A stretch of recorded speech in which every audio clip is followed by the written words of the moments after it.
سلام علیکم خانوم. أعوذ بالله من الشيطان الرجيم. بسم الله الرحمن الرحيم. الحمد لله الذي هدانا لهذا وما كنا لنهتدي لولا أن هدانا الله. سلام عليكم طبتم فادخلوها خالدين. آفرین. حالتون چطوره؟ الحمد لله الذي أذهب عنا الحزن. اسمتون چیه؟ إنا أعطيناك الكوثر.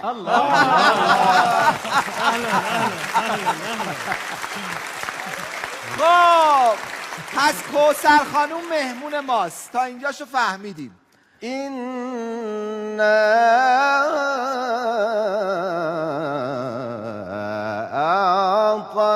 أعطيناك الكوثر. الله الله الله. نعم نعم. چند سالتونه؟ إذ قال يوسف لأبيه يا أبت إني رأيت 11 كوكبا والشمس والقمر رأيتهم لي ساجدين. شما چند سالگی حافظ شدی؟ قال تزرعون 7 سنين دابا. 7 سالگی حافظ شدی؟ بله. خب چقدر طول کشیده تا حافظ شدی؟ ثم يأتي من بعد ذلك عام. الله. 1 ساله؟ ماشاءالله. صبر کن من بپرسم روزی چند ساعت وقت میذاشتی واسه حفظ؟ ما يكون من نجوى 3 إلا هو رابعهم. 3 الی 4 ساعت. کی تشویقت کرد تو این؟ رب اغفر لي ولوالدي. اصلا کوثر خانم پدر مادرشون غیر از حفظ چیزی دیگه این بلدی؟ وعلمناه صنعة لبوس لكم. خیاطی. ماشاءالله. بله. کدوم قاری رو دوست داری گوش کنی بشنوی؟ اسمه أحمد.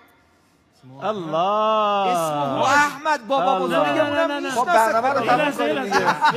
برنامه تموم شد. خب سلامت. یه لحظه من حسنینم. حامد صاحب یه بار ما تعریف کردن. آقا من کجایی که من میبینم حسنینم تو خونه به من میگن احمد. اینه. بعدش هم من بعدی اسمه احمد. صبر کن. تا امروز من قبله بودم. من پدر بزرگم دیگه. خب آره. حالا امروز شدم من بعده. نه. آقا دوست داره تلاوت این همش جوریه. کدوم شهر زندگی میکنی؟ بسم الله الرحمن الرحيم. يا أيها المزمل قم الليل إلا قليلا. اللهم صل على محمد وآل محمد.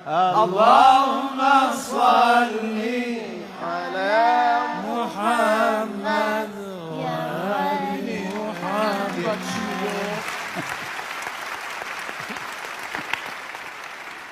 یعنی شانس آوردی قم زندگی کرد یه تهران زندگی کرد. چی میگفت؟ باید میگفتش که یا ایها المزمل قم. نعم یعنی قم زندگی میکنه.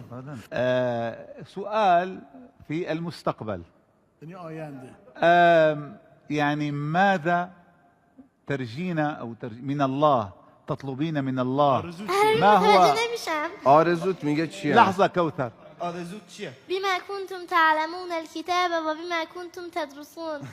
الله ما شاء الله ما شاء الله. قرآن بخونه و قرآن بیاموزه.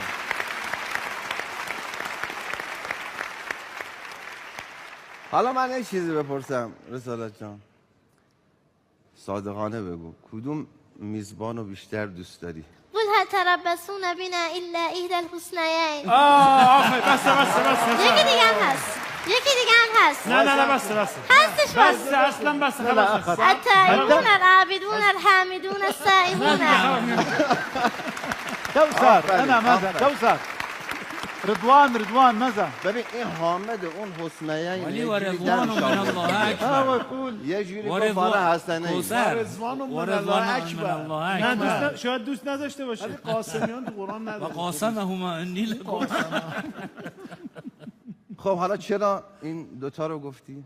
إن الذين آمنوا وعملوا الصالحات سيجعل لهم الرحمن ودا. احسن. صبر کن چه ربطی به این دوتا حالا داشت؟ عمل صالح و اینا رو که ما نمیدونیم از این دو بزرگ. نه این که به من میخوره. خدا بگم ولی دوستشون داره دیگه. خب حالا نماز خوندنش دیگه از موقعی که با رسالت رو میشینیم دیدیم. داستان زندگیمون این شد. تو رو خدا یک سوال میپرسم، جون هر کی دوست داری عربی قرآن و اینا جواب نده. چرا؟ ها؟ بابا دیگه بذار ببین فارسی هم صحبت میکنه یا نه؟ چجوری اصلا اینقدر مسلطی تو؟ اولا اینکه من خودم هم توی امامزاده ها و بسیجا میرم قرآن تدریس میکنم برای بچه ها. تدریس؟ روزی 2-3 جز مرور روزانه دارم، برنامه زیاد دعوتم میکنم، پرسش پاسخ زیاد دارم. به خاطر همین تو ذهنم همینجور مونده، هی هم مرور میکنم مسلطم بهش. حفظ محفوظات نگهداریش خیلی مهمتر از حفظه. بله آره. تثبیت. بله تثبیت محفوظات خیلی مهمه. آفرین عزیزم. جانم آقای قاسمی. انشاءالله